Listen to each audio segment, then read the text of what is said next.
Bueno, muy bien. Buenas noches. Vamos a comenzar la sesión que tenemos programada para hoy.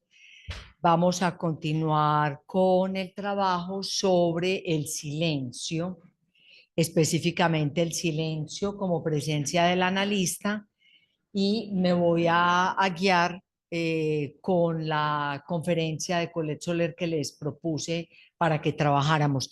Quiero anunciar también como dos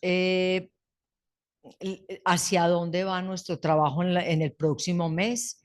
El 5 de julio también vamos a tener sesión y vamos a continuar sobre el tema del silencio. Es un tema, yo creo que da mucho rendimiento en el trabajo, así que el 5 de julio vamos a volver sobre él, sin perder de vista que es el silencio en su relación con el acto analítico, como se lo propone Lacan y como lo transmite Colette Soler en esta conferencia que estamos comentando. Para el 5 de julio yo les voy a enviar un material, específicamente la lección del 17 de marzo del 65 del seminario 12, en el que Lacan trabaja el grito y el silencio. Y vamos a volver sobre ese tema. Y el 18 de julio también tendremos sesión del seminario. Para este día, Ricardo Rojas, nuestro colega del Foro de Medellín y Foro de Pereira, va a trabajar también sobre el acto analítico. O sea que, como pueden ver, pues realmente hemos ido entrando en esta perspectiva con respecto a ese paso que da Lacan al final, como lo habíamos anunciado, que va después de haber trabajado y de haber dado como el estatuto del deseo del analista, luego Lacan va a trabajar el acto analítico, ¿cierto? O sea que vamos a mirar también en relación a esa perspectiva, y por eso Ricardo Rojas aceptó mi invitación y quiere trabajar sobre el acto analítico.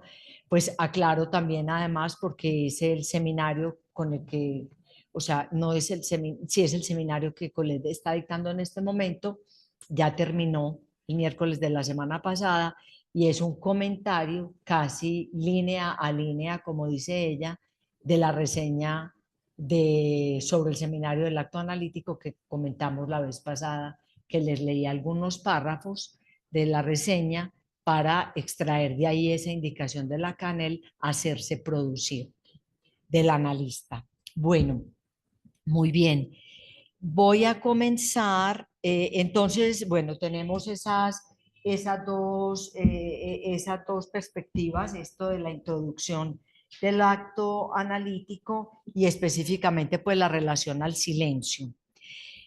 En nuestro encuentro pasado trabajamos un poco sobre esto, los remito nuevamente a la página en la que Colette Soler lo trabaja, esta conferencia de Lacan en Massachusetts, en la del 24 de noviembre.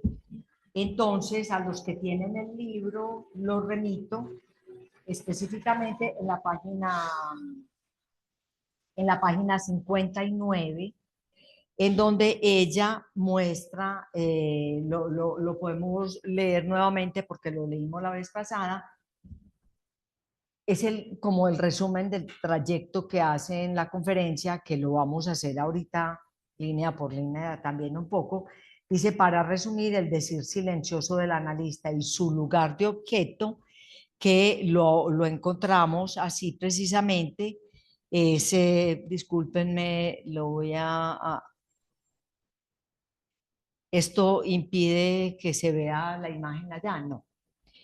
Esta es la escritura del piso de arriba que ustedes encuentran en la página 59. Ya dice, su lugar de objeto en el lazo analítico son solidarios.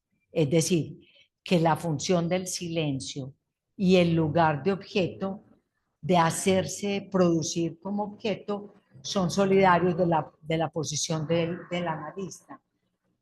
Escribir la estructura del lazo como un discurso ya era una manera de plantear esta tesis.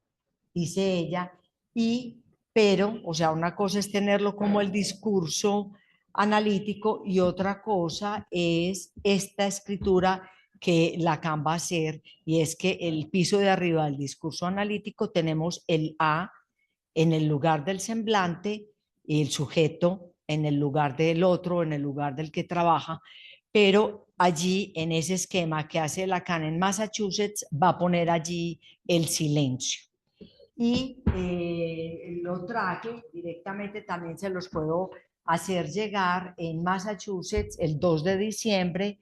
Lacan toma un apartado al final que llama Impromptum sobre el discurso analítico, que es esta parte que les traigo aquí. Entonces, él va a hacer una lectura de cómo escribe él el discurso, porque les recuerdo que una observación que hicimos en nuestro encuentro anterior es que Lacan cambia las flechas en el discurso y, por ejemplo, aquí no encontramos el nivel de la imposibilidad, que es el nivel, como las dos líneas que aparecen en cada discurso, y más bien al contrario nos va a permitir ver cómo del S2 en el lugar de la verdad parte una vertiente de la verdad dirigida hacia el sujeto, pero a él llega una línea que es el efecto, ¿cierto? De la producción del significante amo en la experiencia analítica para el sujeto, como la implicación sobre la verdad que tiene. Digamos que así es como lo podríamos leer. Y precisamente miren que aquí tendríamos una trayectoria para poder pensar esta relación con la verdad, como lo plantea aquí Lacan, lo que haría que precisamente algo del orden de esta verdad del sujeto que se juega y que se estructura en el discurso es lo que hace que el analista pueda ser producido o hacerse producir como el objeto A, porque miren que hay una flecha que va del lugar de la verdad al lugar del objeto, es decir, que la causa, no, el saber en el lugar de la verdad, así se llama, porque este es siempre el lugar de la verdad, que como dice Lacan, solo puede ser medio dicha. Y esa es la que remite, es el saber en el lugar de la verdad, porque para cada discurso el saber está en un lugar distinto. Pero la particularidad del discurso analítico es el saber en el lugar de la verdad y el significante amo que ha gobernado la existencia del sujeto en el lugar de la producción. Entonces, esta relación aquí es fundamental en el discurso analítico, porque como Lacan cuando escribe el discurso realmente hace aquí una imposibilidad. Quiere decir que lo que se construye sobre ese significante amo de la marca del goce de cada sujeto, hay una imposibilidad en relación al saber en el lugar de la verdad. O sea que este saber no puede saber todo respecto de ese significante. Entonces, de esa marca del goce del sujeto. Entonces, Lacan nos va a explicar un poco esto. Entonces dice, el S1, voy a llevarlos a la cita, dice, el S1 es aquello por lo cual se representa el sujeto, una palabra, el parler. Traten de retener la escritura que teníamos porque Lacan cuando lo escribe en Massachusetts ya no habla del sujeto del inconsciente, sino del parlet. Estamos en 1975. Es en tanto que el sujeto dice cualquier cosa que eso va al lugar de la verdad, ¿cierto? Voy a volver entonces a este punto para que esto no nos impida, es eso que está en el lugar del S1, que es en tanto que el sujeto dice cualquier cosa, que eso va al lugar de la verdad, ¿cierto? Recuerden que aquí tenemos las dos variantes, eso que él no dice, porque está además en el lugar debajo de la barra, y tenemos este otro, lo que el inconsciente produce, plus de gozar par letre.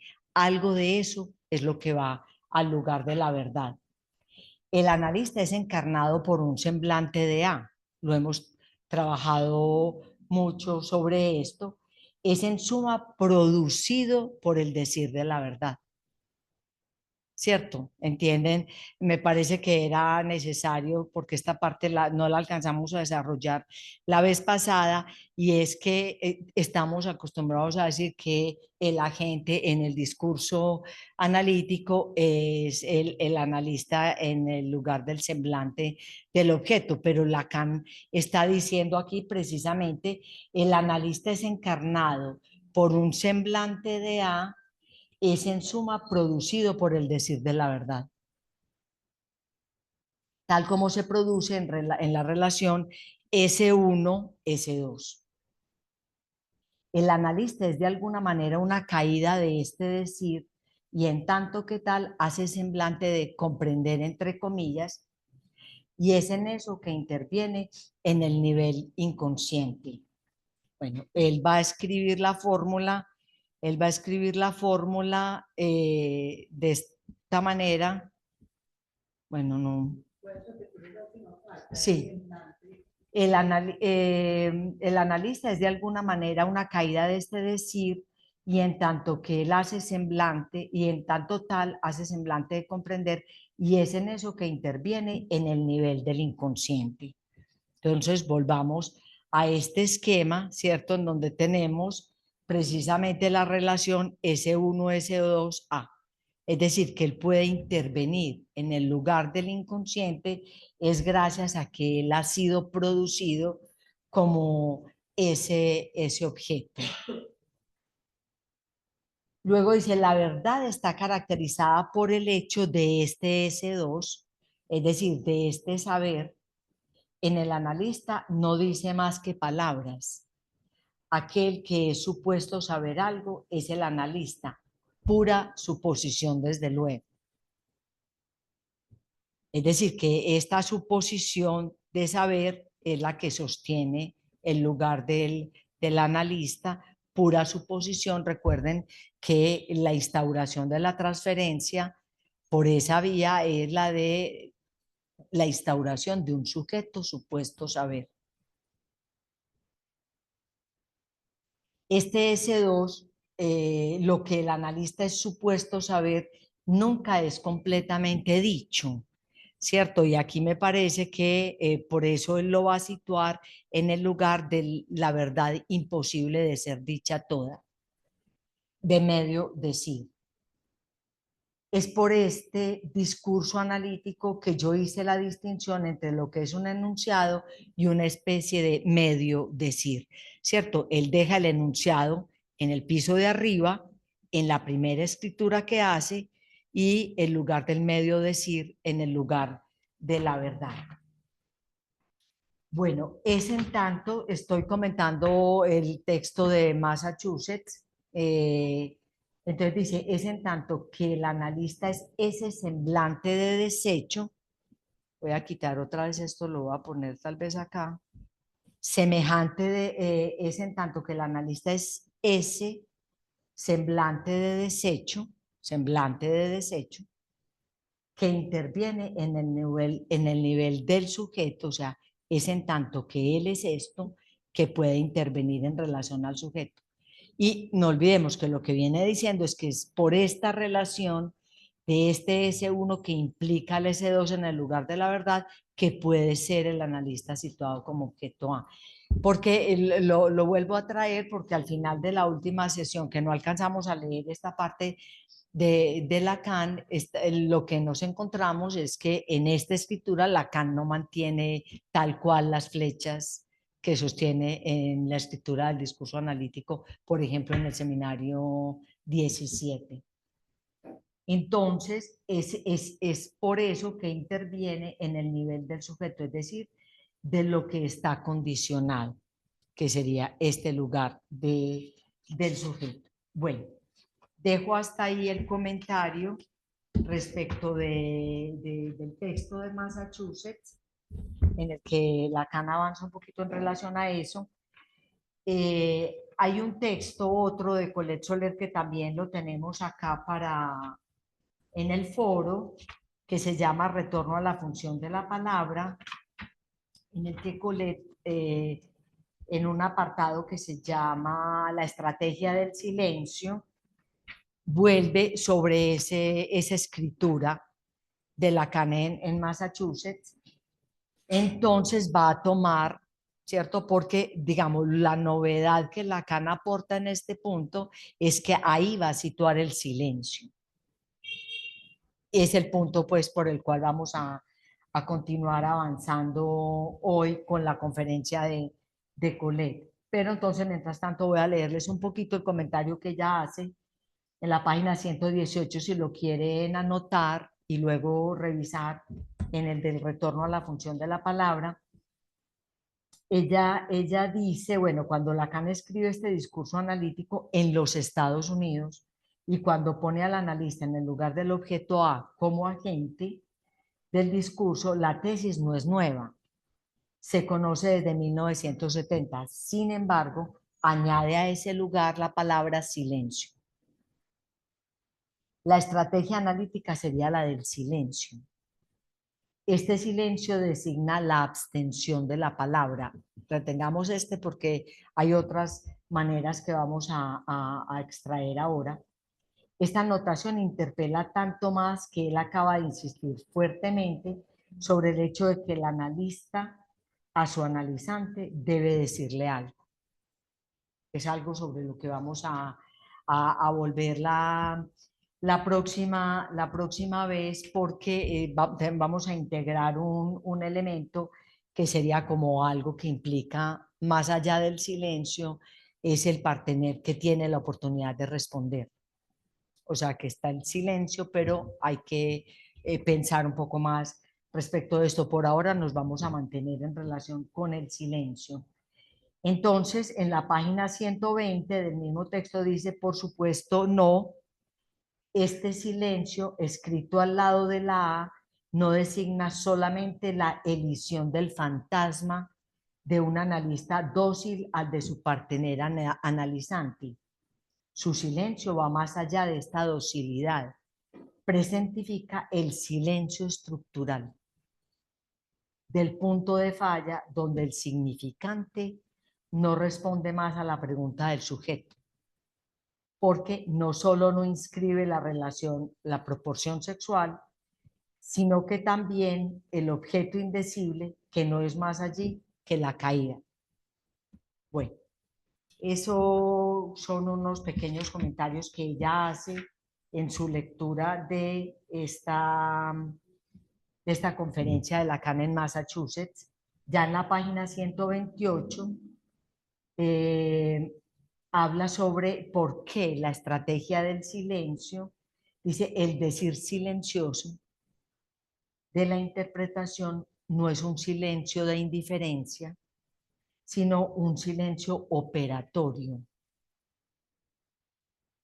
Aunque no sea suficiente, no es tampoco superyoico, no significa aún un esfuerzo más en el sentido de siga diciendo, diga más, pero apunta a lo contrario, el límite al plus para decir, tocando al goce del síntoma.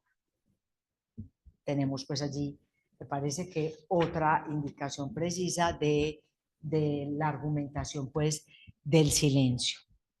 Bueno, en esa conferencia que vamos a trabajar el 4 de julio, Lacan trae una referencia que la trae en otros seminarios también, porque él se queja de que suelen decir que él no había hecho referencia al silencio. Y él dice que es no haberse dado cuenta, pues acá ustedes están viendo el grafo del deseo. En el grafo del deseo no dice aquí silencio, yo se lo agregué porque Lacan dice que es ahí en donde aparece el significante, el sujeto en relación a la demanda. Me parece que no es para nada gratuito que sea justamente en el lugar de la demanda, en el que Lacan dice que es ahí donde hay que situar el silencio, en el grafo del deseo, pero también da otra razón, porque este matema es en cierta medida el matema de la pulsión muda.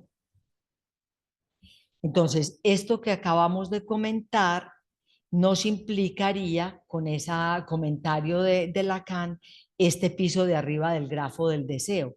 O sea, el silencio que no es un capricho, que es de estructura, porque al mismo tiempo lo que representa es que hay un significante de la falta en el otro. Es decir, no es que es un silencio caprichoso, sino un silencio de estructura. Es el que no hay un significante en el campo del otro que responda. Entonces miren que aquí puede ser muy útil que lo ubiquemos desde ahora en esta reflexión para que lo trabajemos posteriormente, porque aquí creo que viene muy bien entenderlo, que es justamente respecto a la demanda, al lugar de la demanda en el que precisamente Lacan va a decir, es extraño que no se hayan dado cuenta, pero ahí está situado el silencio. Bueno, esto pues un poco como a manera de introducción y también un poco como de conclusión del trabajo que habíamos iniciado hace 15 días.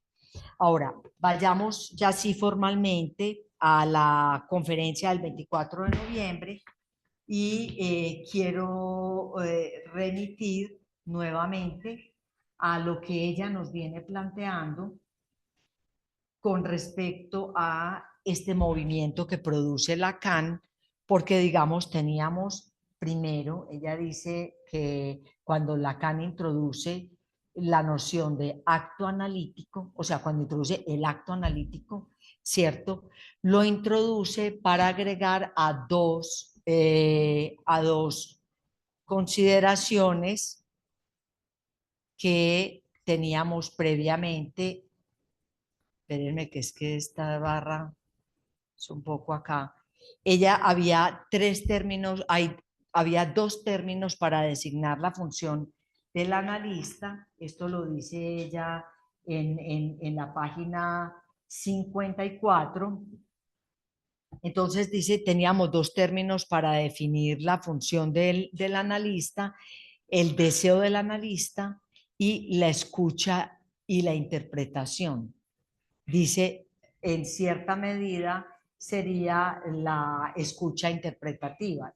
Miremoslo en la página 54, dice, no es azar si Lacan agregó un término, el acto analítico, a los otros dos que estaban ya presentes para designar la función del analista en la cura, o sea, escucha e interpretación, o si lo prefieren, la escucha interpretativa.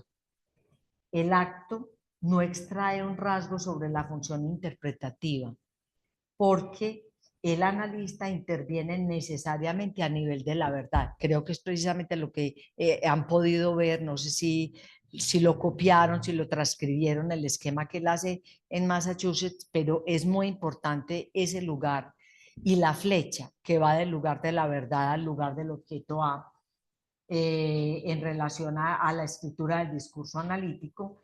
Dice, porque el analista interviene necesariamente al nivel de la verdad, no la propia, sino la de su analizante. De hecho, todas las interpretaciones se dirigen al texto del analizante sobre sus dichos y su decir.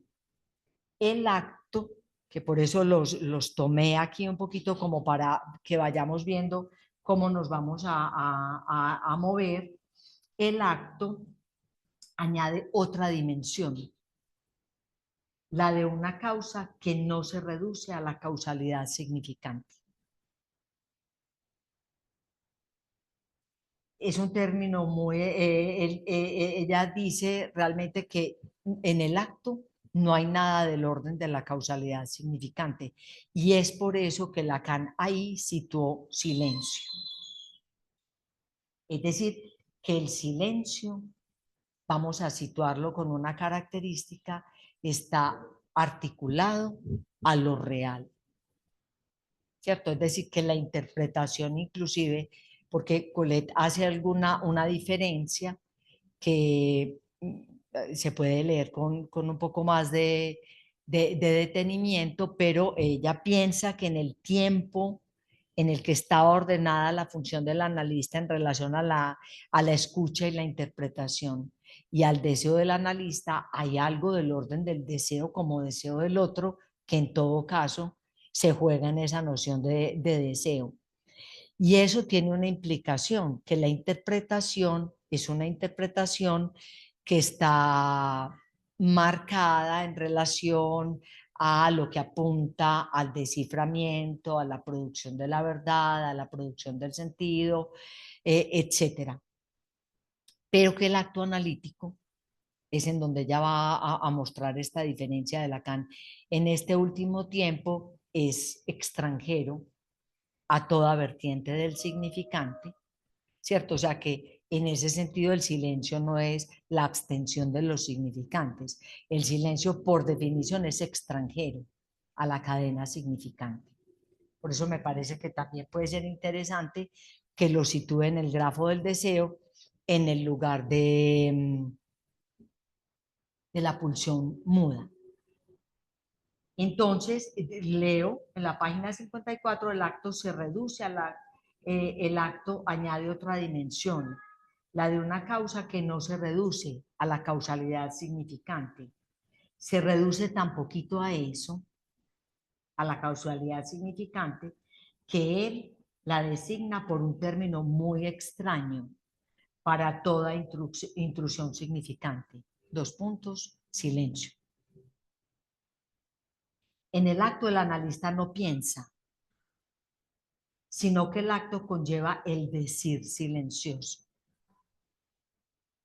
que se añade a la interpretación de la verdad textual del analizante, que puede ser ruidosa o incluso hacer olas. Bueno, ahí tenemos pues esta consideración que ya nos plantea para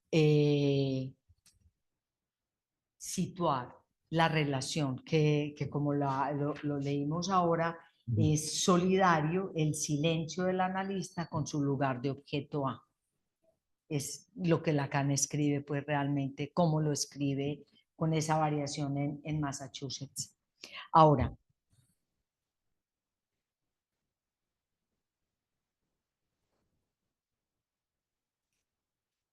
vayamos a la página 55. Tiene un título para que construyamos las diferentes, el recorrido que ella hace en relación al silencio y la función del analista. Dice, tiene un título que es Un silencio que dialoga. Entonces dice, el silencio ya había sido evocado en La dirección de la cura de 1958, lo comentamos la vez pasada, para caracterizar la interpretación, y figurado con el dedo levantado del San Juan de Leonardo, apuntando justamente hacia un lugar vacío. Les traje la cita de Lacan.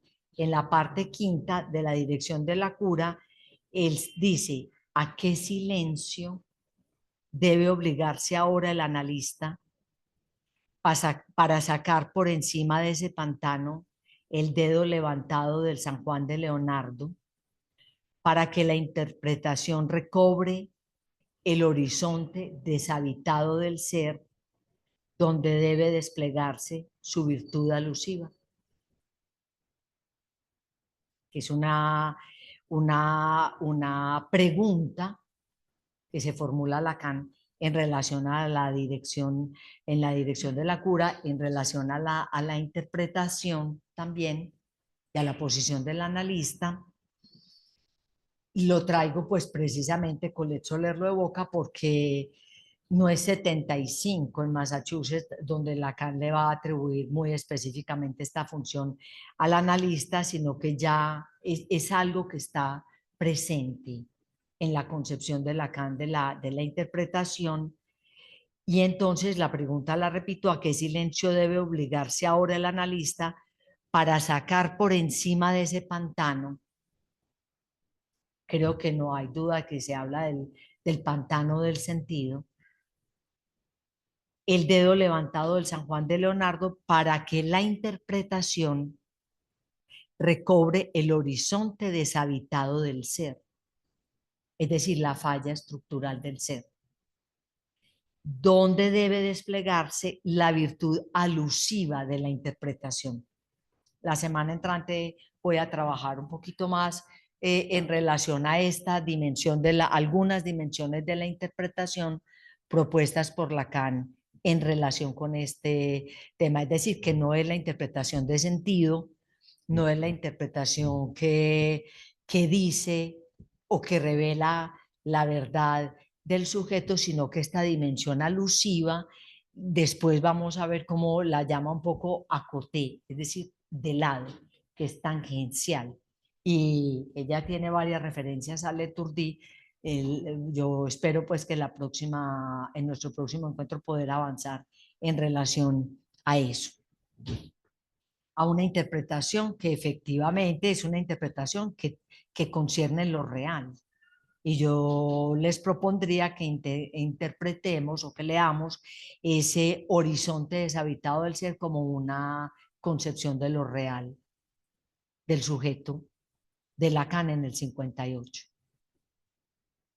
No apunta al ser, no apunta al yo, no apunta al sentido, sino al horizonte deshabitado del ser.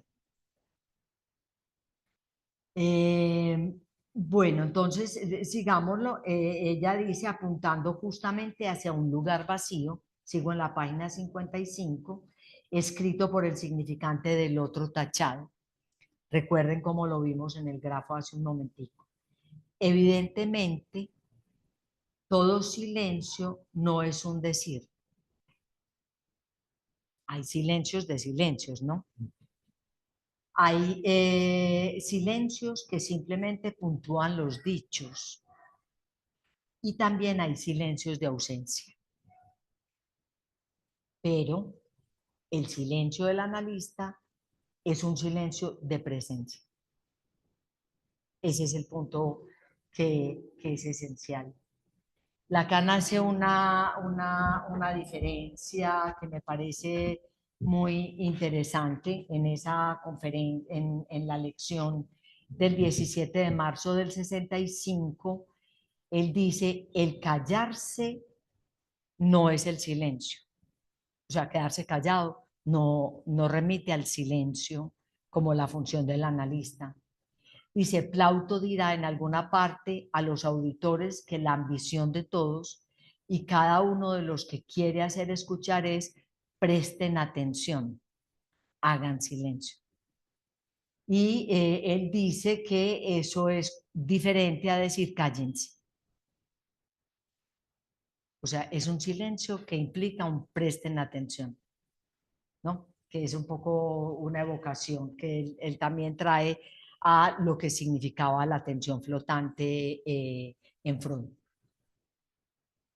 Entonces, aquí también lo traje, no todo silencio es un decir, ahí voy trayendo un poquito como las referencias y la referencia al seminario 12 es la que les acabo de leer. Simplemente no consiste en callarse, ya que por otra parte debe concordar con sus intervenciones al nivel de la verdad. Consiste en primer lugar en el nivel más concreto en una cierta abstención.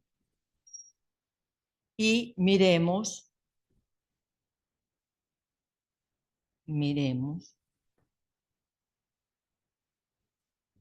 el silencio y la abstención.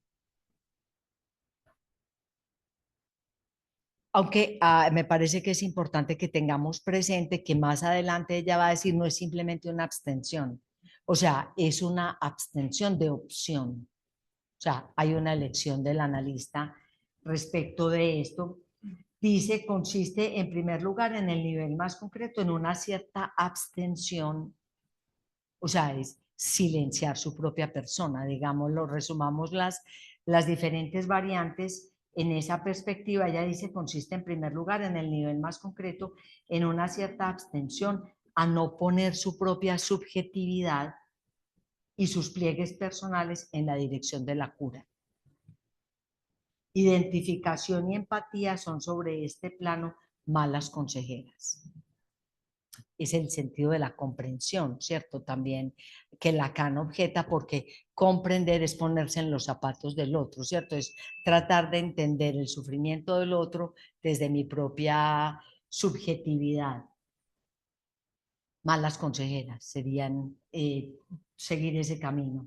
Es preciso sostenerse en un decir que no diga nada, como me expresé, que no diga nada de sí mismo, en tanto que particular, y esto supone el suspenso de su fantasma, del analista, en sus intervenciones.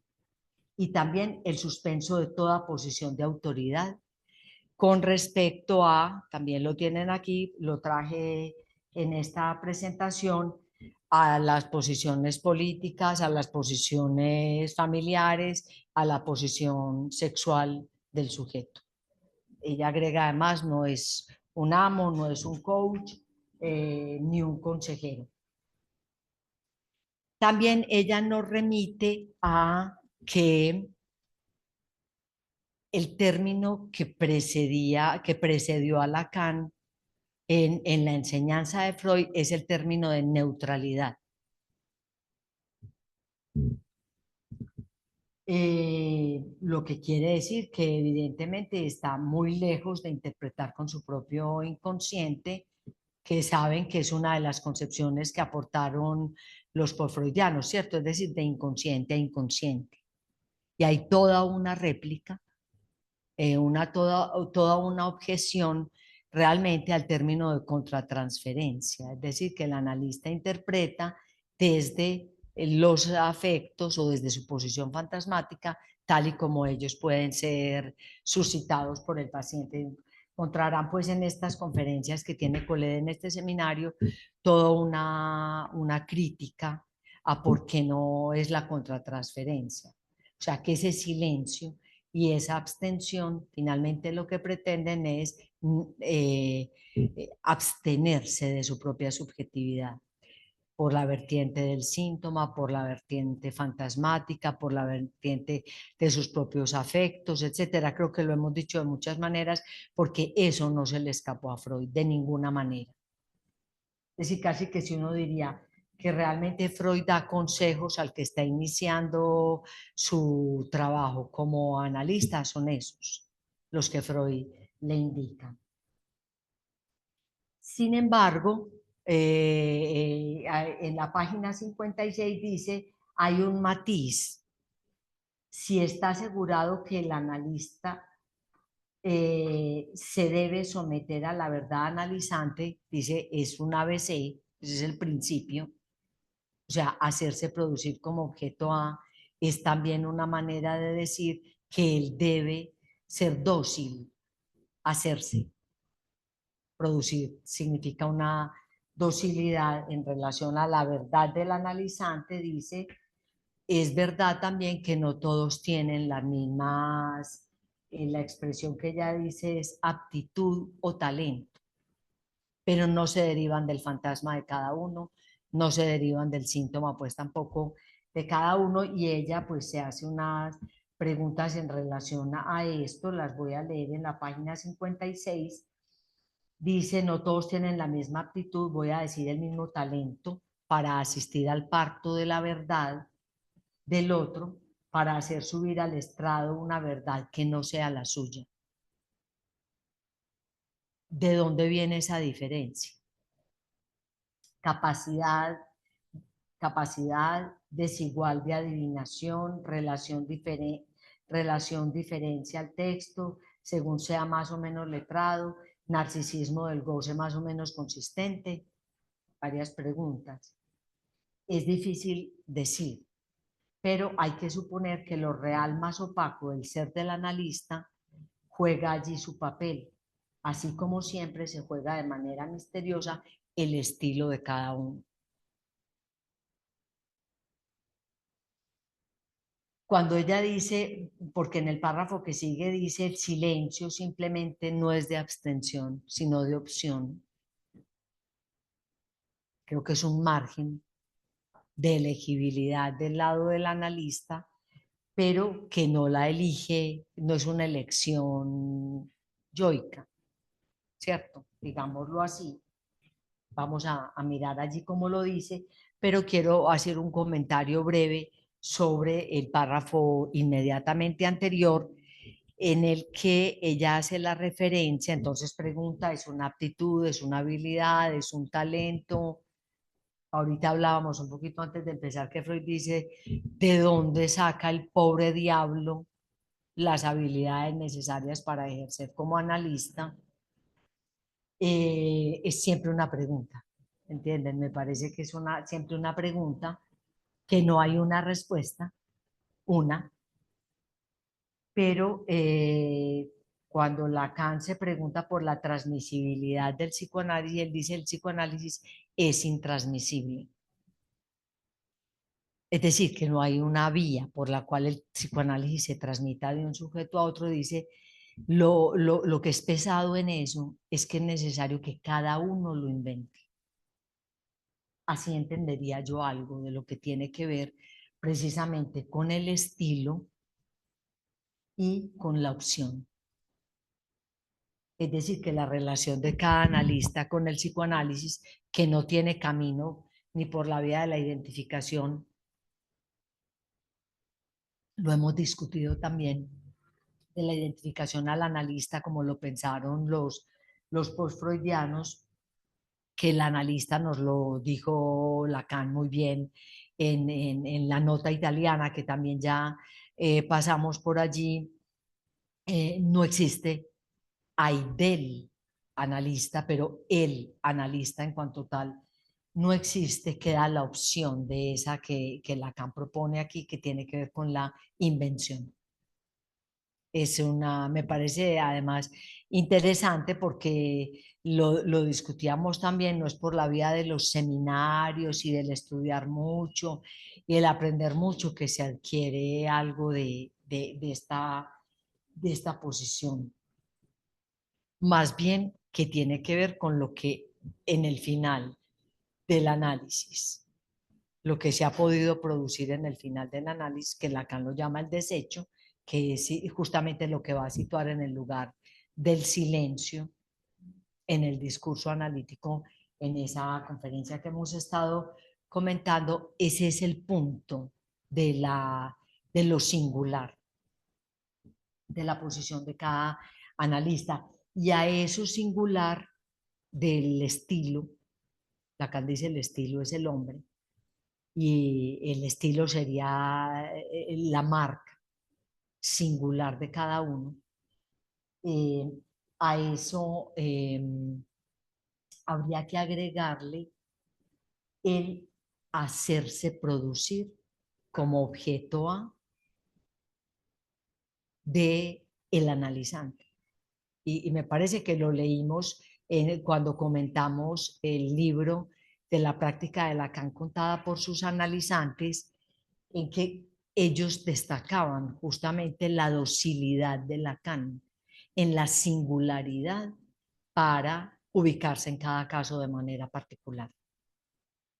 ¿Cierto? Es decir, que no hay un estándar tampoco de la práctica lacaniana. Me parece que eso es algo que en todos esos testimonios quedó como una transmisión. Es decir, que es el hacerse producir ese objeto A, es el objeto A del analizante. Esa es la docilidad a la que ella se refiere, someterse a la verdad analizante. Dice, es el ABC, es decir, ese es el axioma, ese es el punto de partida. Eso no está en cuestión, me parece. Entonces, si hay la opción, todas las variaciones posibles que dependen del estilo, de cómo cada uno puede situarse en ese lugar, también está algo que lo comentamos a propósito también de ese texto, es que un analista no tiene un único estilo en la dirección de la cura de sus analizantes, sino que si él se hace producir como el objeto A de cada analizante, eso modifica su posición uno por uno. No sé si logro transmitir la idea, pero para mí hay algo de novedoso, inclusive precisamente en eso. O sea, que no es que este analista es muy callado o este analista interviene mucho o este analista es esto, aquello, sino que si él ha logrado situarse en ese lugar, él actuará distinto con cada analizante. Y entonces viene enseguida en la página 56, dice Colette Soler, hay más todavía. El silencio simplemente no es de abstención, sino de opción. Se refiere a un decir no formulado sobre lo que le falta al lenguaje, el objeto A. Por eso ese es el eje, es un eje que va necesariamente en esa vía. Espérense, a ver si tengo aquí algo también, aunque lo voy a trabajar la próxima vez.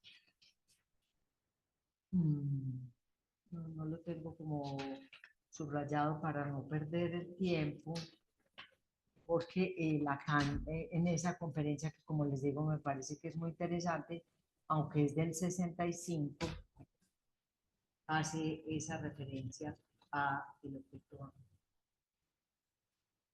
Bueno, después volvemos sobre el sonido. Gracias.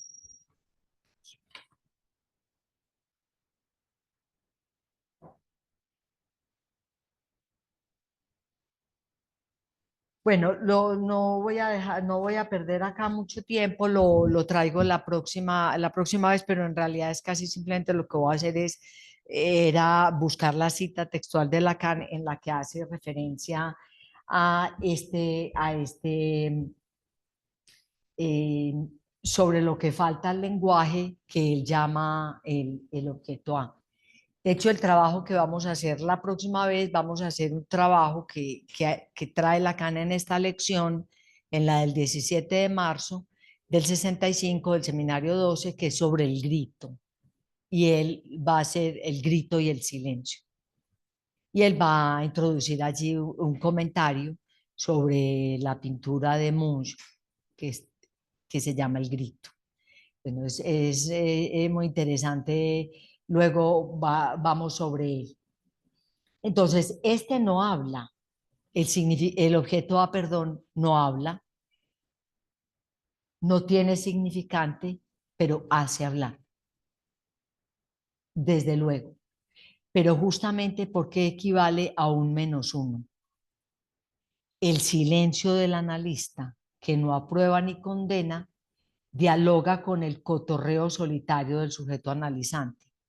Entonces ya trae una cita de Lacan, que es tanto el seminario 12 como el seminario 19, dice, nada de diálogo dije, pero ese nada de diálogo tiene su límite en la interpretación, por la que se asegura lo real. Ojo, no la interpretación que produce sentido, no la interpretación que apuntaría a la verdad, supuesta verdad, decir todo. Se apunta a la verdad porque ya precisamente la referencia de Lacan es hacer producir la verdad en tanto que medio dicha, ¿cierto? Entonces, lo dice a la interpretación, nada de diálogo de parloteo, pues de anécdota, de sentido, etcétera, etcétera, sino una interpretación por la que se asegura lo real. Y les evoco aquí una referencia que me parece muy interesante, muy bella, que tiene Michel Boussiron en el texto sobre Lacan el Borromeo, que tiene una primera, de los primeros capítulos se llama el DVD del analista, el DVD, que es el deber, el querer y el deseo.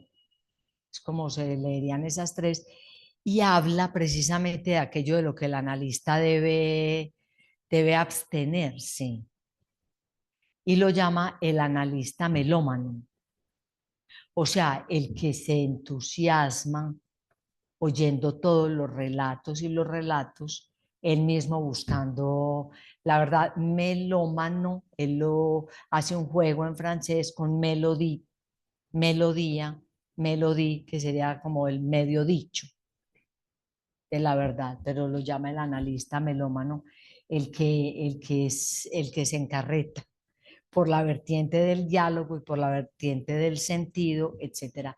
Y no, no es a esa interpretación a la que Lacan está señalando con la función del silencio del analista, sino a una interpretación, como lo hemos leído, que, por la que se asegura lo real. Así lo leemos en O Peor, en el seminario 19, lo real del saber inconsciente que actúa en el hablante. Esta tesis se aplica también al decir silencioso. Vamos a dejar también un poco algo de lo que tiene que ver con el decir. Que el decir no tiene que ver con lo enunciado ni con el acto mismo de decir, sino justamente con lo que queda en suspenso, con lo que de lo real no puede decirse a través del significante. Ella lo llama el decir silencioso. Esto no contribuye a poner en evidencia significantes del inconsciente, desde luego, pero no limita el no diálogo tampoco. Tan lejos como el analizante diga, tan lejos como empuje el decir de su demanda, cualesquiera que sean las fascinaciones generadas por las interpretaciones significantes. O sea, saben, porque la cadena significante es una cadena infinita. Siempre puede venir un nuevo significante.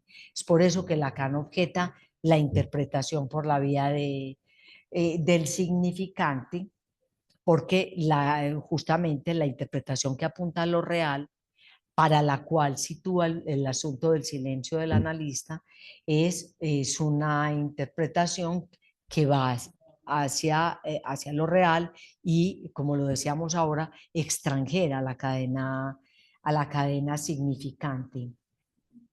Tan lejos como el analizante diga, tan lejos como empuje el decir de su demanda, cualesquiera que sean las fascinaciones generadas, ese es el analista melómano, por las interpretaciones significantes, cualesquiera que sean los espejismos y los equívocos de los significantes de su verdad, hoy tan de moda en nuestra doxa, silenciando sus dichos. Voy a terminar con este párrafo. El analista asegura la presencia de un decir silencioso. Él mismo sin palabras, pero que indica que a pesar de la asociación libre y la interpretación, es imposible decir toda la verdad. Hay verdad sin palabras.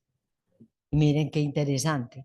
Esa verdad sin palabras es lo que Lacan escribe objeto A, que lo traje escrito precisamente en este lugar.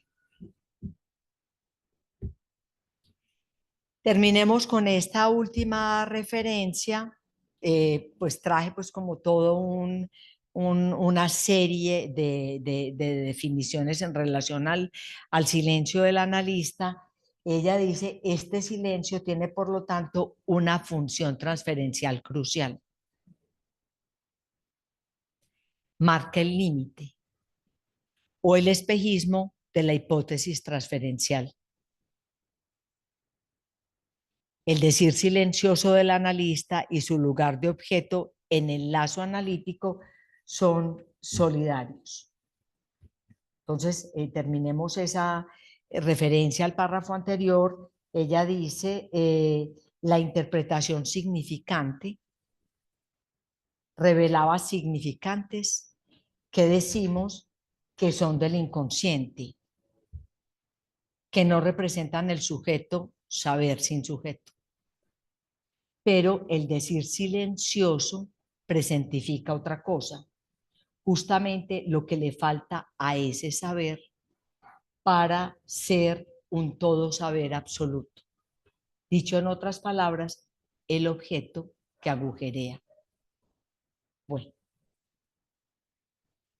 bien, dejemos aquí por hoy, estamos en el tiempo. voy a volver pues como sobre varios de estos problemas que traje para la sesión del 5 de julio, perdónenme, del 4 de julio. Entonces, si quieren, pasemos como al comentario, a preguntas, etcétera, en relación a esto que hemos. Esta es la imagen de el grito sobre el que Lacan va a trabajar en esa lección del seminario 12, que lo comentaremos la próxima vez.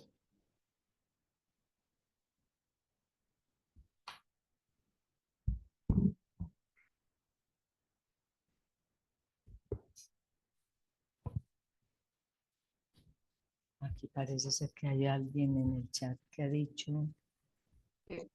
Clara, Fabio, espérate. ¿Tú vas a dejar la presentación o la vas a quitar? No, la voy a quitar, ya se las quería mostrar. Aquí tenemos una pregunta. Buenas noches, si el analista interviene en la verdad, ¿por qué la flecha del esquema de Massachusetts va desde el lugar de la verdad a la de la gente que ocupa el analista? Voy a dejar de compartir.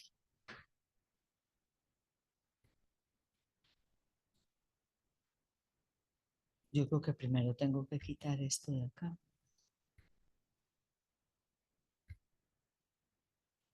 Listo.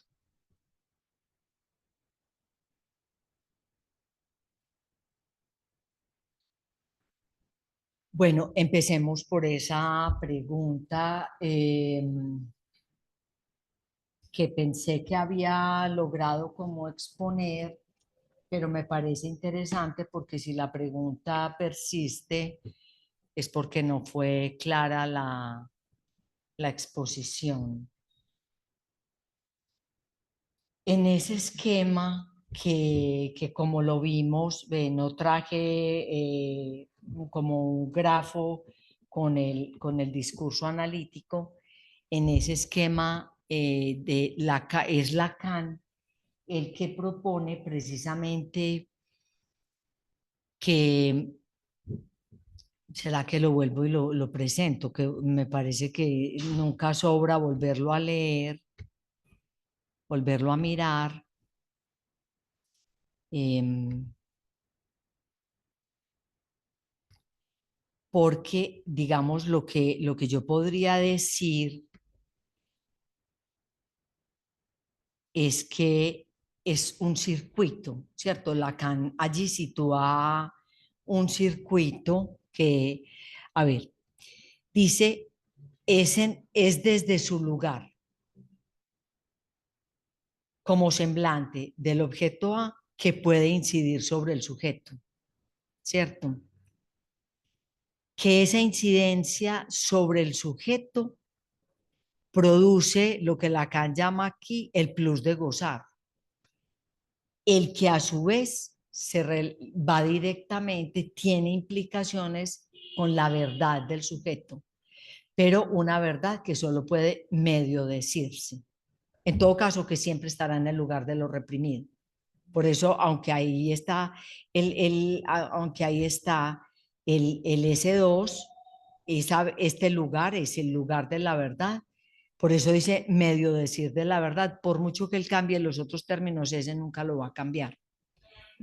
Lo que creo que está implicado en la pregunta es por qué Lacan sitúa precisamente de ese lugar de la verdad producida por el sujeto, depende el lugar del objeto del sujeto. Entonces, me parece que Lacan aquí sitúa efectivamente es un circuito, porque al lugar de la verdad va ese plus de gozar del sujeto, pero del lugar de la verdad sale una implicación al sujeto y sale una implicación que le da al analista el lugar de objeto A. Y que no olvidemos que este objeto A no es del analista, es del sujeto. O sea que ese circuito está hecho todo, incluido este lugar, con el inconsciente del sujeto, del analizante. Lo que Lacan llama, lo que Colette Soler más particularmente lo llama la docilidad del analista al objeto del sujeto, lo que quiere decir es que él se hace producir en ese lugar. Y es desde ese lugar que él puede tener incidencia sobre el sujeto. Me parece que hay un circuito que está en juego realmente en ese discurso. Entonces, no sé si con esto solamente vuelvo sobre lo que hemos dicho para la pregunta que está hecha. La pregunta es de quién. Bueno, copien el esquema para que para que puedan volver sobre él cuando necesiten aclararlo. Yo voy a dejar de compartir y vuelvo para mirar un poco quién me hizo la pregunta. No sé si te parece, Andrés Felipe, suficiente la respuesta o quieres que discutamos un poco más al respecto. Buenas noches. Buenas noches, Andrés Felipe. Para mí es claro, leyéndolo desde el esquema como un circuito. Yo creo que el lugar que ocupa precisamente el analista de agente es lo que marca la diferencia, porque es como quien está actuando allí, porque si se lee como un circuito, cualquiera de los cuatro, sujeto S1, S2, podría incidir en otro de los elementos. Entonces, creo que lo determinante es el lugar de la gente. No sé si me hago entender, pero sí es claro para mí lo que usted dijo de leerlo como un circuito. Ok, pero es un circuito que no es ni un circuito cerrado ni un circuito unidireccional, ¿cierto? No es un círculo vicioso, podríamos decirlo así. Y Andrés, hay una cosa que es importante, es que el lugar del analista como agente se lo otorga. Por eso la flecha va del lugar de la verdad, que no puede ser la suya. Lo leímos, pues, digamos, en todos los términos hoy. El lugar de la verdad, que no es la suya, es la del analizante. Es esa verdad del analizante la que le da el lugar de objeto. O sea que el analista no es alguien que opera. Por eso yo creo que es muy interesante poder seguir este trabajo sobre el silencio, porque la primera referencia es que leímos al silencio es silenciar su propia subjetividad. Él no opera allí ni como profesional, ni como persona, ni desde su propio fantasma, ni desde su propia subjetividad, etcétera. Él opera como un efecto de lo que la verdad del sujeto le da como lugar. Y yo creo que Colette Soler es muy explícita todas las veces que se refiere a eso, porque habla de la docilidad. Cuando lo dice el ABC, ella utiliza otra expresión como es.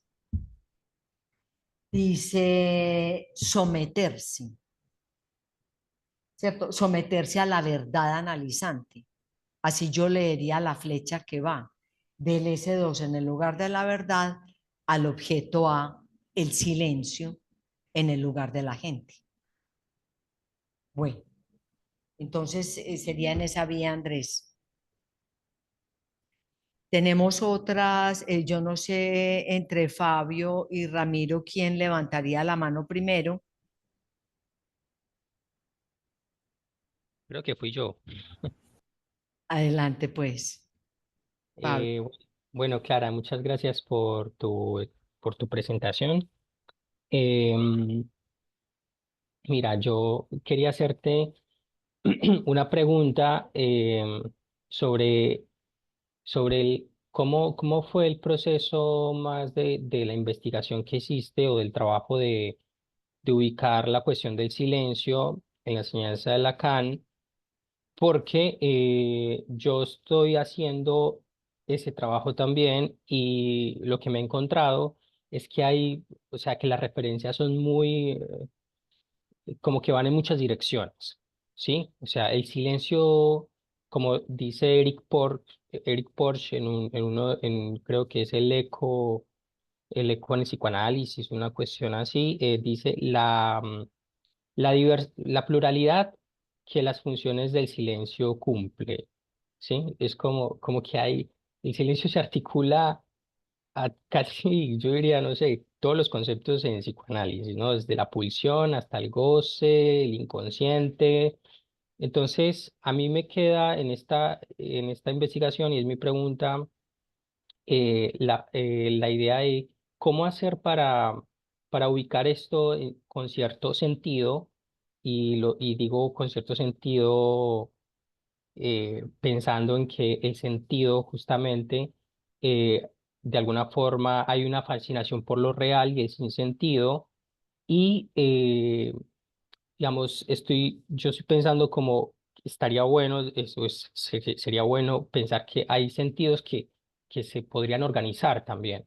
Entonces, a ver, la pregunta es si en esto que me ocurre a mí y que por lo que te veo que también te pasó esta pluralidad y silencio, si no convendría pensar tal vez en lugar de el silencio articulado a tantos conceptos, por ahí pensarlo, o qué opinas de esto, de los diversos silencios y cómo se articula, por ejemplo, los tres registros, porque he venido, por ejemplo, en mi investigación he venido ubicando que no es lo mismo el silencio de la detención de las asociaciones en la neurosis a, por ejemplo, en el mutismo aterrador, en la alucinación, ¿sí? Entonces ahí entran en juego los conceptos de diferente forma. Entonces, estoy dándole como estoy intentando darle sentido a tantas referencias, a tantas articulaciones que parecen que son, que van para muchos lados. No sé si se entiende mi pregunta. Esa es mi intervención. Bueno, a ver, Fabio, la búsqueda que yo traje para hoy realmente era sobre el silencio como presencia del analista. Entonces, en ese sentido, digamos, la multiplicidad que yo encontré y que vamos a trabajar la próxima vez también, que te invito a que vuelvas dentro de 15 días, es volver sobre las otras lecturas que Lacan hace sobre el silencio, pero en particular me interesaba en este caso el silencio como presencia del analista, es decir, en su relación con el lugar del analista en la dirección de la cura, la, el lugar de la subjetividad del analista respecto de la dirección de la cura, el silencio y su relación con la interpretación. Esas, digamos, son parte de la multiplicidad que traje para esta vez.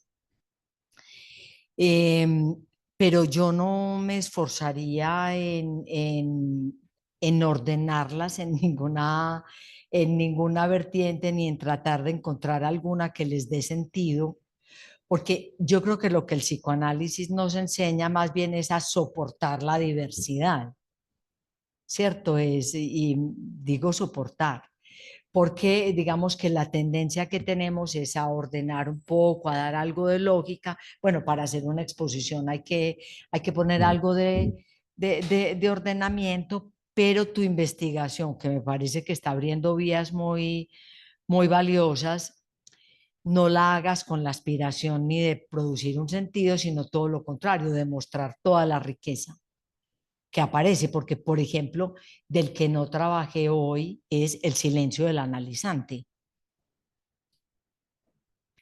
y los distintos momentos del silencio del analizante, lo que la vertiente que tenía era la de la posición del analista y la función del analista y el silencio. Pero adelante con tu investigación, a lo mejor algún día nos traes aquí fragmentos o avances de esa investigación y seguro aprendemos todos. No sé si ya trabajaste esa conferencia de Lacan del Seminario 12, que No, es, sí, bueno, perdón. a trabajar dentro de 15 días. Si quieres, búscala, es la del 17 de marzo del 65 en el Seminario 12. Él termina la lección del 10 de marzo, él diciendo que es en donde él critica que alguien, bueno, no tuvo la suerte tuya de encontrar tanta diversidad sobre el silencio, sino que esta persona dice, si esta persona hubiera querido ubicar mejor la articulación entre el sujeto y la D por la disyunción-exclusión, se habría percibido que es en relación a la demanda que aparece el sujeto, lo cual no deja tener relación con esta función del silencio. Así termina, digamos, la lección del 10, quejándose de que alguien, y vuelve en el seminario 16 otra vez a referirse a esta persona que no encontró nada del silencio. En los escritos él dice que no se dio cuenta que estaba en la parte de arriba del grafo del deseo en donde él sitúa la pulsión. No sé si estabas ahí cuando la referí en este momento. Y luego dice, hablaré la próxima vez del silencio cuando haya hablado del grito. Es muy interesante. Realmente te remito a esa conferencia del 17 de marzo del grito y el silencio. Realmente allí hay algo más que Lacan va a avanzar. Bueno, algún día nos puedes compartir pues tu investigación. Ramiro, no sé si alguno de ustedes quiere hacer, no. Pero entonces espérate, porque Ramiro había pedido primero la palabra y luego tú y luego Ligia. Ah, Mariluz también. Entonces, bueno, pero estaba antes, ¿cierto? Entonces Ramiro, después Mariluz, después, ok. Ramiro, adelante. Clara, buenas noches. Estuve pues como tratando de seguir toda la presentación eh, alrededor de algo que me llama la atención hace un buen tiempo y es esa docilidad del analista que menciona usted pues como en la presentación. Y me sorprende un poco eso que menciona usted en relación a lo que dice Colette Soler y es esa docilidad, ¿de dónde viene? Y ella habla de una aptitud, ¿cierto? Habla de esa aptitud e inmediatamente pensé un poco, también en una conferencia de ella, yo la escuchaba hablando un poco sobre el analista y la posición del santo, ¿cierto? Algo de esa posición del santo y una similitud con la posición del analista. Pero me genera más peso el tema de la aptitud, ¿cierto? Porque la aptitud, pienso yo, y me gustaría de pronto escucharla a usted, porque pienso yo que algo de esa aptitud no se produce eh, como producto del análisis, sino que quizá algo de esa aptitud esté antes del análisis, ¿cierto? Y me genera otra pregunta también, y es si uno también podría pensar en esa misma vía una aptitud de un sujeto al análisis, es decir, eh, que no cualquier sujeto tiene aptitud para hacerse analizante. Entonces, me genera un poco como todas esas preguntas ahí alrededor de esa docilidad, un poco pensándola porque al menos yo inicialmente pensaba que el deseo del analista era un producto netamente exclusivo del análisis y creo que con el seminario hemos hecho un recorrido que no es tan así, ¿cierto? Que hay algo que no es tan así. Y esta palabra de aptitud me sorprende, o sea, entonces no sé si pueda comentar algo sobre eso. Comentar. Porque, a ver, con la premisa de la premisa que tú partes, yo iba a usar la contraria precisamente para la respuesta. Y creo que sí tiene que ver con el final del análisis. Creo, para el analista. Ahorita pensamos un poquito de lo de si todo sujeto es o no analizable. Pero en cierta medida, o sea, esa es una pregunta siempre abierta. Ella lo dice, es aptitud, es talento, es estilo, y dice, hay algo, la he leído varias veces, hoy voy a volverla a leer, ¿cierto? ¿Dónde está? Dice, porque leamos el párrafo, ella dice, sin embargo, dice, no todos tienen la misma aptitud. Tienes razón en destacar esa palabra, pero dice, si está asegurado que el analista se debe someter a la verdad analizante, como que de dónde saca pues esa posibilidad, pero dice, es el ABC, o sea, eso no está en cuestión, esa es su función. No obstante, constatamos que todos no tienen la misma aptitud, voy a decir el mismo talento para asistir al parto de la verdad del otro, para hacer subir al estrado una verdad que no es la suya. ¿De dónde viene esa diferencia? Capacidad desigual de adivinación, relación diferencial al texto, según sea más o menos letrado, narcisismo del goce. O sea, podríamos hacer un seminario entero para seguir las vías que se abren en relación a esa aptitud, relación diferencial al texto, según sea más o menos letrado, que sin duda eso está descartado. Pues es decir, saber más no le da la aptitud, puede ser un obstáculo inclusive. Narcisismo del goce más o menos consistente, tampoco es ese lugar de objeto A, tampoco es el lugar de su objeto fantasmático que daría sus coordenadas de goce como sujeto. Ella dice, es difícil decir, pero hay que suponer que lo real más opaco del ser del analista juega allí su papel, así como siempre se juega de manera misteriosa en el estilo de cada uno. Difícil decir, se juega de manera misteriosa, lo más opaco del ser del analista. ¿Ves? O sea, no tenemos una respuesta, afortunadamente. Me parece, porque eso quiere decir que la hay que inventar. Sin embargo, cada vez, las veces que yo he leído este párrafo, que lo comentábamos inclusive ahorita antes de empezar, hablábamos del estilo y de la transmisión del psicoanálisis, que para Lacan depende del estilo, pero el estilo es lo más real, lo más singular de la marca de cada uno. Y yo sí pienso que sí tiene que ver con el final del análisis de cada uno, porque vamos en el horizonte del acto analítico y Lacan tiene al menos dos definiciones en relación al acto analítico, digamos dos vertientes. La una, que tiene que ver con el pasaje de analizante a analista. Él dice, a eso llamamos acto acto analítico, perdón.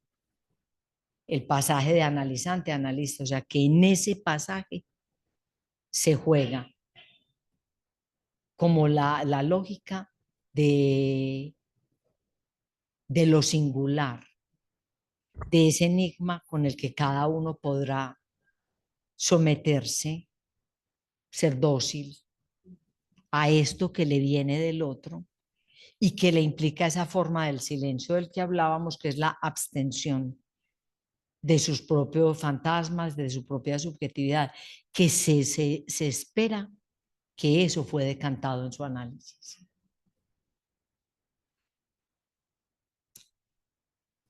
Hay algo de lo otro que es los estilos en todo caso marcan siempre las diferencias, ¿no? Es decir, hay modos de transmisión, hay modos de ser, hay modos de pensar, hay modos que son singulares y que yo diría que son de alguna manera inefables.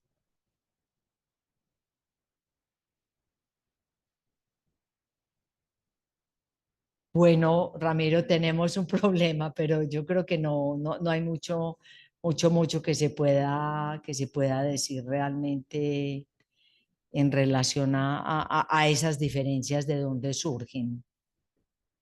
Y en todo caso, recuerda, como lo trabajamos en la nota italiana, que Lacan habla del final del análisis y habla del paso a analista y no dice de el analista, sino hay del analista. Es decir, que aquí lo trabajamos el analista uno funcionario y el analista función, que puede o no ser ocupada por alguien en particular. Bueno, si alguien quiere decir algo más, porque uno a veces se queda corto también con las respuestas, pero bueno, entonces, si Ramiro está más o menos de acuerdo con la respuesta, demos la palabra aquí en la sala. Mariluz había pedido la palabra y luego creo que Eduardo y luego Ligia. Buenas noches. Gracias, Clara, por tu presentación. Mi pregunta es la siguiente. A ver, hasta ahora, pues, hemos trabajado el silencio como una función, ¿cierto? Y mi pregunta va con respecto a algo que dice Colette Soler, que tú lo traías, dice, el silencio del analista es un silencio de presencia, ¿cierto? Y yo me pregunto, ¿presencia de qué? ¿Cierto? Porque, no sé, pienso que no es presencia del analista, o sí, pues, no sé, como Ujú. presencia de qué con respecto a la función. Y por otro lado, si podrías ampliar un poco más esto del silencio estructural, dice, donde el significante no responde más. O sea, como que tú decías, el silencio no está ahí porque sí, o sea, el silencio vuelve a lo mismo, cumple una función con respecto a la estructura. Y si podrías ampliar un poco más este silencio que apunta a algo de la estructura, que yo creo que podría estar relacionado con lo que estabas mencionando al final de mm, algo que apunta al objeto, pues al objeto A. Entonces yo pues pensaba que entonces apunta a un vacío, Ujú. ese silencio. No sé tú qué. Sí, Paola acaba de escribir precisamente si cuando se refiere a presencia, a este tipo de presencia, que sí es presencia del analista, pero es presencia del analista en tanto que objeto a causa del sujeto, el objeto a del analizante. En todo caso, yo creo que si hay algo del orden muy, muy potente de la presencia de ese silencio. Es decir, es tan presente muchas veces que es insoportable.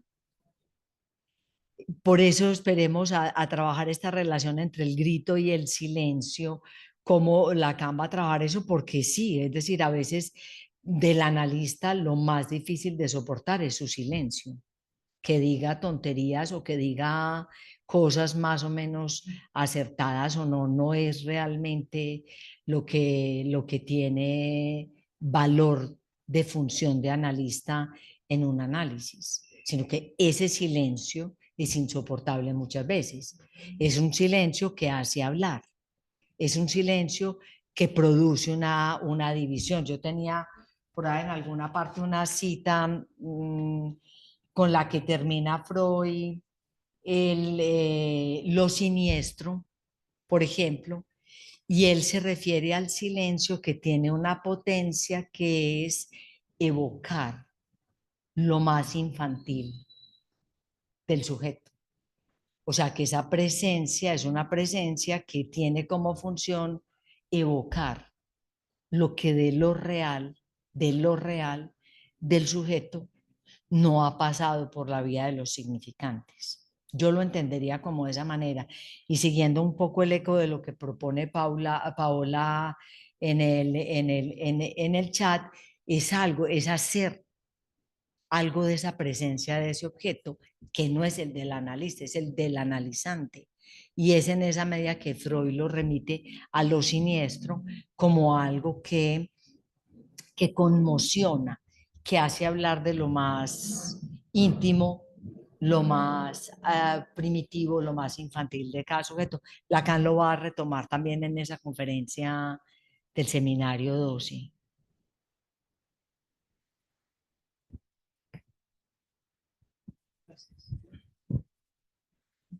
Bueno, de nuevo, muchas gracias por todas estas eh, exposiciones pues, que nos aportan a todos y a mí pues, especialmente.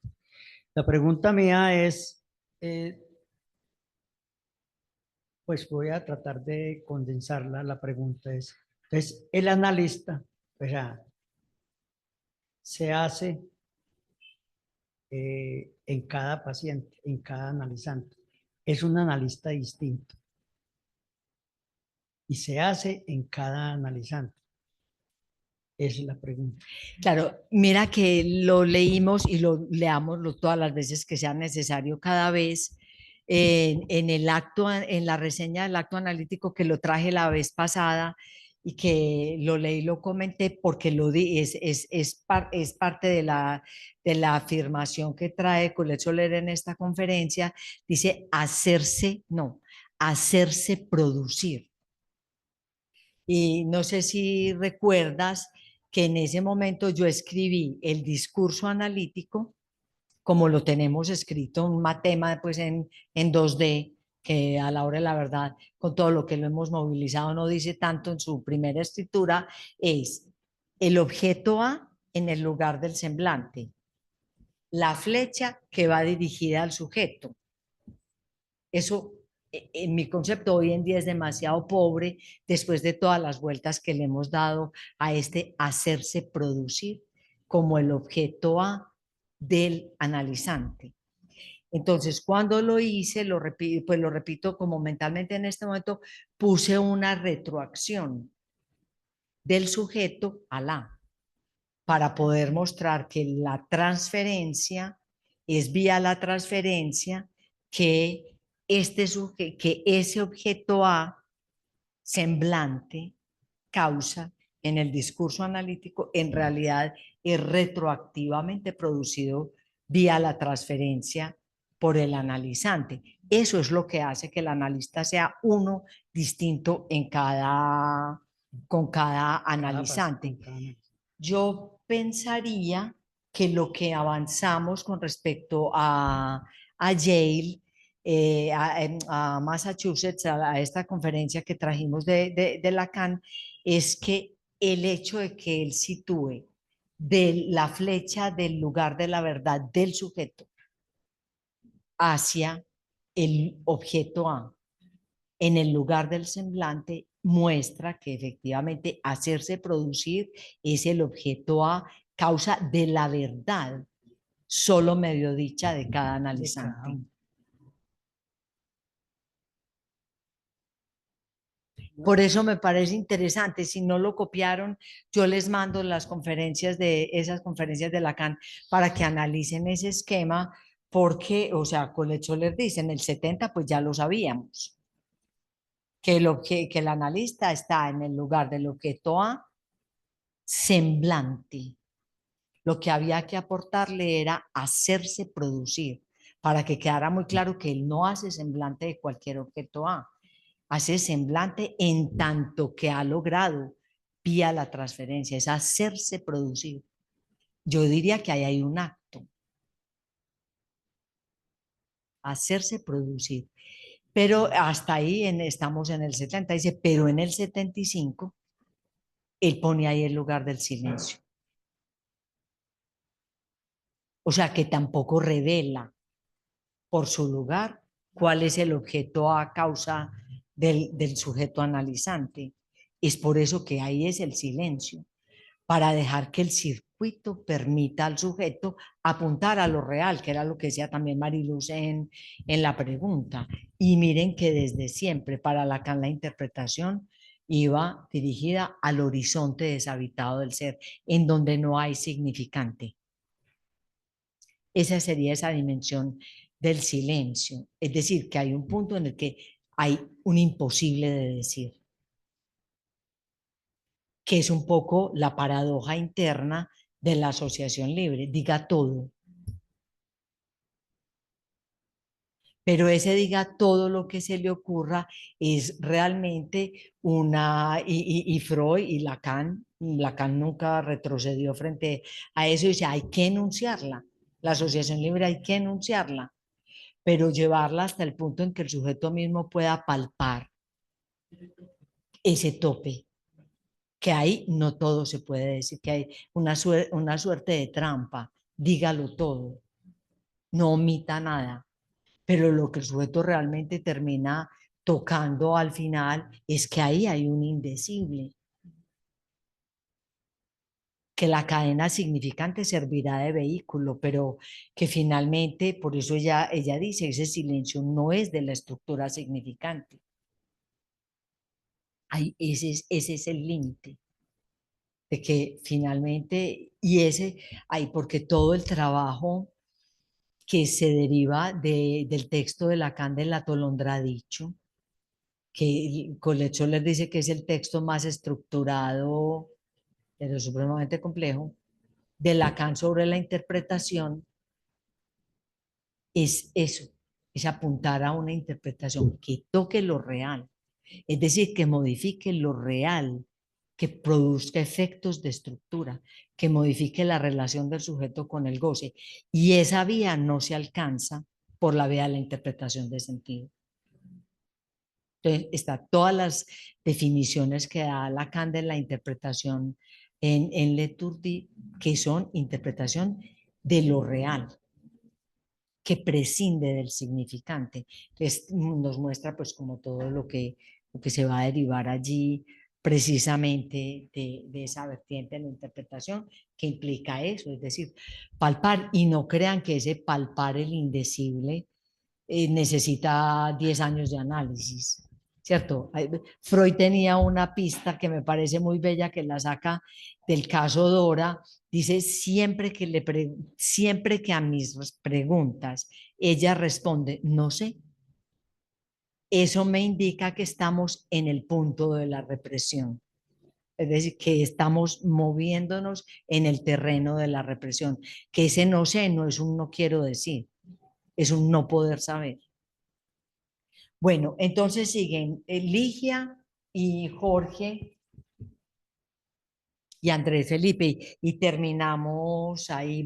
Las voy a tomar las tres y trato. Gracias, Clara. Bueno, Clara, Ligia.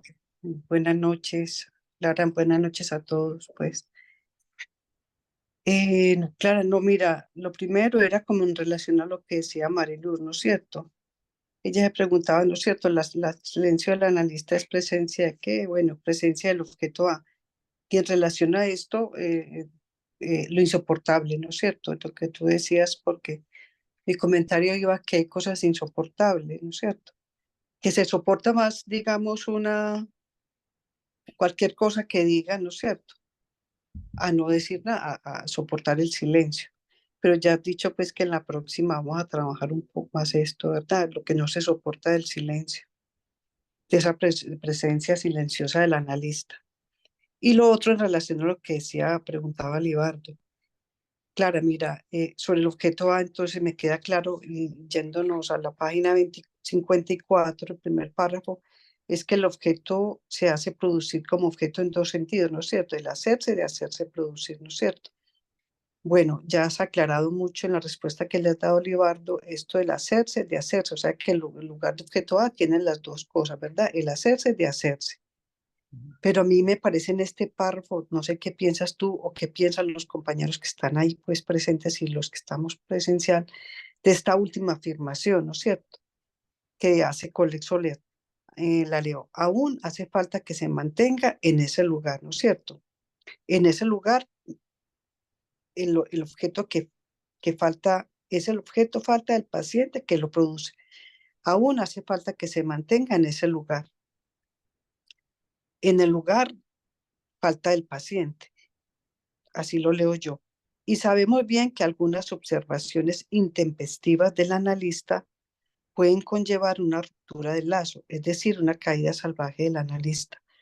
Yo no sé, Clara, pues, a qué se refiere acá observaciones intempestivas si estamos en el campo de la interpretación, ¿no es cierto? observación intempestiva, pues para discutirlo en esta o en la próxima, y que una ruptura del lazo, es decir, una caída salvaje del analista. Me genera como mucha pregunta a qué se refiere pues una caída salvaje, ¿no es cierto? Y se refiere a observaciones intempestivas, no se está refiriendo a interpretaciones intempestivas, sino a observaciones, ¿no es cierto? Tú decías, bueno, que bajo transferencia de pronto cualquier interpretación, pues digamos que venga el analista puede ser soportable, pero en este caso alguna observación intempestiva, no sé cómo lo entiendes, Clara, cómo se podría leer esto, y una caída salvaje del analista. Es que no sé si yo no lo he leído cuando se habla de una caída salvaje del analista, no sé, alguna referencia, pues esto no. Sí.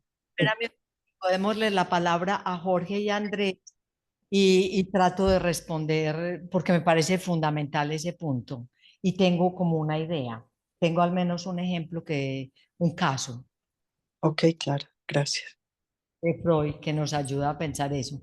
Bueno, Jorge, adelante. Y si quieres avanzar algo respecto a la pregunta de Ligia, bienvenido. Jorge, tienes apagado el micrófono y la cámara. El micrófono, porfa. Espérate, es que tienes apagado tu micrófono, Jorge.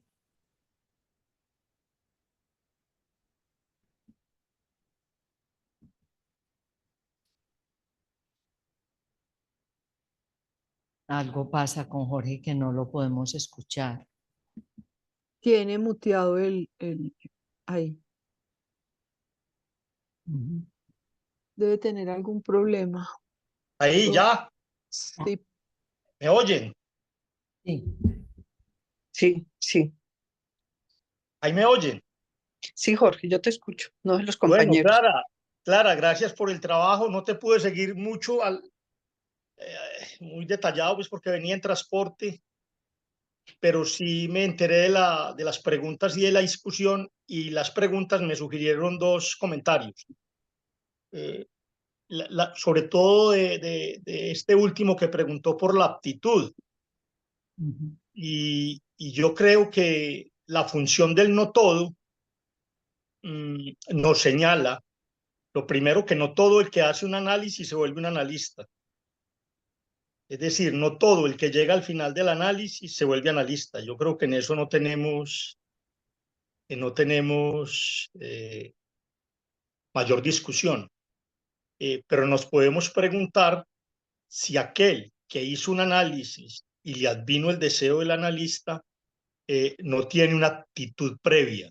Yo lo dejo como pregunta, no lo quisiera cerrar porque puede haber una vía para pensarlo. Y frente a los analizantes también, no todo el que toca la puerta de un analista hace un análisis, no todo el que intenta se vuelve un analizante, y uno lo descubre todos los días en la clínica. Hay pacientes con actitud para el inconsciente, y de alguna manera era lo que Freud destacaba en los artistas, que tenían talento para el inconsciente. Entonces yo sí quisiera como dejar ese comentario. Y la pregunta que hizo este chico, que está haciendo una investigación sobre el silencio, que lo que yo entendí es que él logra darle coherencia teórica al silencio, darle un sentido, y me parece que ese es el problema de llevar el psicoanálisis a la universidad. Cuando el psicoanálisis se lleva al discurso universitario, entra en un impasse, porque el discurso universitario tiene la totalidad del saber, y en el psicoanálisis tenemos precisamente eso que escapa al lenguaje, de lo que tú señalaste todo el tiempo, de lo que hace referencia al silencio estructural, y es lo que no cabe en el lenguaje, el objeto A. Entonces, en el discurso universitario es muy difícil alojar ese concepto. Eran solo esos dos comentarios, claro. Bueno, gracias. Andrés, brevemente para que concluyamos. Bueno, yo quería como que retomáramos la pregunta que quedó en el tintero cuando intervino Ramiro, y es si todo analizante es analizable, pues que eso había quedado como ahí. Eso es. Todo analiza, bueno, Jorge habló precisamente al respecto, pero todo analizante es analizado. Sea, es como un poco, sí, por la aptitud de una persona de ser analizable. Pues eso, en últimas, no todos se pueden analizar. Pues sí, es así. Y Unas categorías, ¿no? No sé si ustedes saben, los niños, los débiles mentales y los ancianos, los psicóticos, pues Freud sí tenía unas categorías de los que pensaba que no eran analizables. Eh, yo creo que eso no se puede nunca responder de manera anticipada. De hecho, alguien puede ir donde un analista y no lograr entrar en análisis e ir donde otro analista y realmente poder hacer análisis. Seguimos con si un analista tiene la aptitud para permitir un análisis de alguien y no la de otro. No, tampoco todas las personas que consultan se quedan en análisis. Eh, Hay personas realmente que creo que son más sensibles al inconsciente. Hay sujetos que es casi imposible hacerlo hacer. La apuesta siempre está del lado del analista, ¿cierto? Inclusive cuando Lacan es otro de los temas que trabaja Colette Soler en este seminario, se refiere a que el analista responde desde adentro del dispositivo, ¿cierto? Es decir, que puede estar o no situado en el dispositivo, y Lacan tocar desde adentro, es decir, que pueda movilizar la lógica del inconsciente, pero en tanto él es parte del dispositivo. Pero en eso siempre quedará, la respuesta siempre algo de ella quedará en suspenso porque es la apuesta de cada caso. Es la apuesta de cada caso. Realmente me parece difícil responder de otra manera. Y para que terminemos, no quiero dejar en el tintero, siempre nos queda mucho en el tintero,